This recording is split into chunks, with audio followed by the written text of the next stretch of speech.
Adenike, in all spheres of life, gender equality is a powerful driver for growth and social justice and a requirement for achieving sustainable development.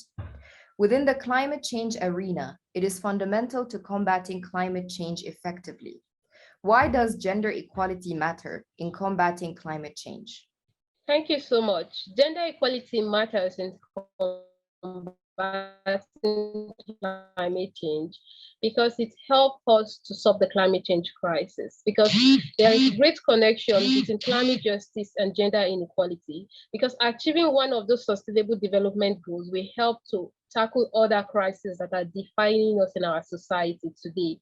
Hence, the time constraint that women uses to search for water, for firewood and other things that they need to stabilize their family, they can actually use it for ecosystem restoration, conservation, environmental protection. So all of those time constraints that women use as a means of trying to stabilize their family, trekking distance and all, is affecting the ability for them to be able to protect their environment, bring in indigenous knowledge, also take part in decision making, or even take part in the process of transferring of ideas. So all of those things make women to go to be left behind in solving the defining issue of our time. So that is another way at which climate change is affecting women's contribution towards environmental protection, conservation, and other activities that is needed for them to bring in their indigenous knowledge.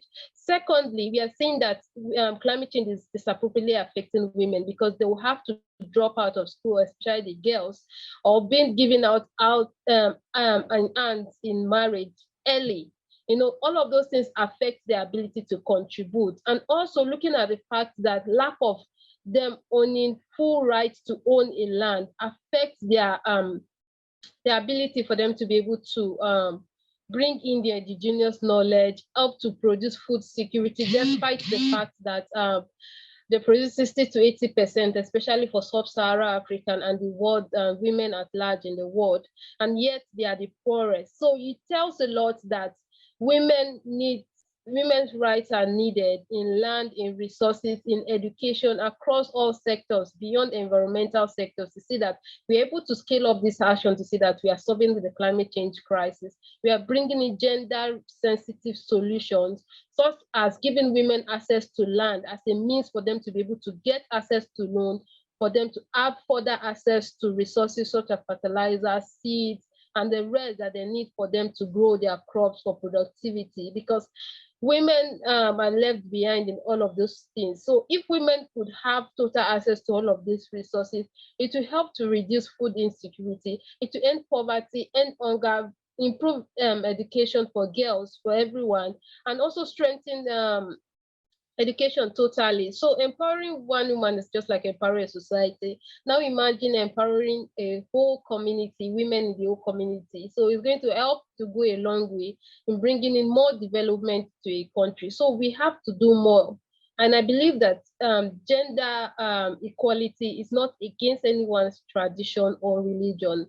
And I believe that it is not also, it shouldn't be a threat to the male folks. They should see it as a responsibility that they need to bear, to say that women have equality in their rights and not negotiating for their rights. We need to see women to be part of the society and not those that are trying to be part of the society. So we need to see women in an equal scale, to see that we are able to transit, we are able to have this gender sensitivity in every decision that we are making. And thirdly, looking at the fact that I saw a figure on a report that UN Women stated that it's going to take 135 years for us to close gender gaps. Invariably, it means that it's going to take more than a decade for us to be able to act on the climate change crisis, because we can't close one end without closing the other end. So it has to work hand in hand. So it tells us that we have much work to do across all sectors, because climate change is beyond the environment.